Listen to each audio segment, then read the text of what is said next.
In the last unit, we learned that all Commedia dell'arte troupes shared similarities. First, they engaged in the art of improvisation rather than performing from scripted material.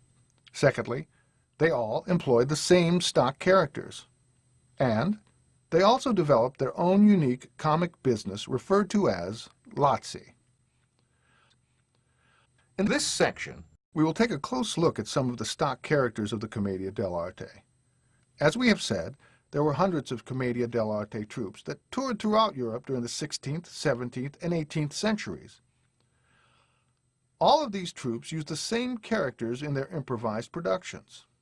These were characters that the audience could easily recognize and relate to, much in the same way that we get to know the characters of TV sitcoms. The characters of the Commedia dell'arte can be divided into three different groups: the old men, the servants, or zani as they were referred to, and the young lovers. The old men and the zani were unique in that they wore masks to distinguish their characters. The young lovers did not wear masks. Through the centuries of the development of the Commedia dell'arte, these characters evolved somewhat, but for the most part, their characters remained the same throughout. They were easily recognized by the nature of their costumes and the nature of the masks they wore. The old men, or vecchi, as the Italians called them, were authority figures that were held up to ridicule. This appealed to the servant and lower-class audience of the Commedia dell'arte. The old men often stood in the way of young love and were made fools of by their clever servants. Of the old men group of the Commedia stock characters, perhaps the most recognizable was the character known as Pantalone. Pantalone was typically an old merchant. He was most often a miser who would lose his fortune by foolishly trying to guard it. He was easily recognizable by virtue of his tight-fitting red vest and his baggy pants. The baggy pants were often part of the lazzi that Pantalone would use to the fullest of his abilities. Pantalone would often hide things in his baggy pants, causing them to protrude in unfortunate places with a highly comic effect.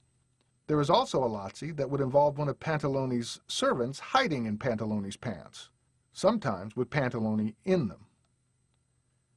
He had a mask with a long hooked nose, a tight red vest, red breeches and stockings, a black cassock, slippers, a brimless hat, and a money pouch on his belt. A typical scenario involving Pantalone was that he wished to marry his young daughter off to an old wealthy gentleman, so that he wouldn't have to give a monetary gift to the couple referred to as a dowry. In most cases, the daughter was in love with the young man, however, and would scheme behind her father's back to run off with the young man she loved. Another of the old men of the Commedia dell'arte was a character known as Il Dottore. This character was the doctor, often a physician, but could also be a lawyer or a teacher.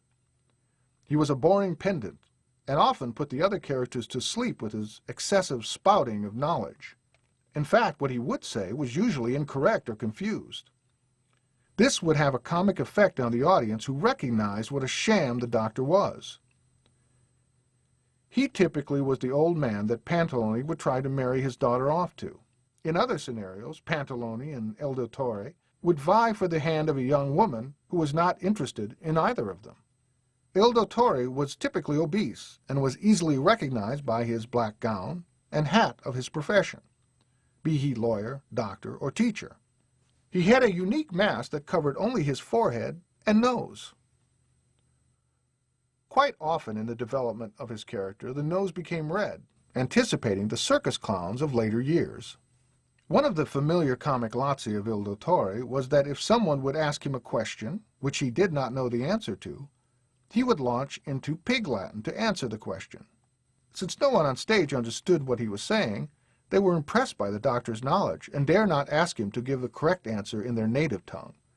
The audience was well aware of the doctor's scheme, however, and would laugh at the ignorance of all on stage.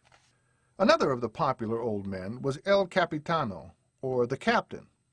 The captain was a military man and was an insufferable braggart. Il Capitano was a direct descendant of a character in a Plautus comedy, Miles Glorioso, or the Braggart Warrior.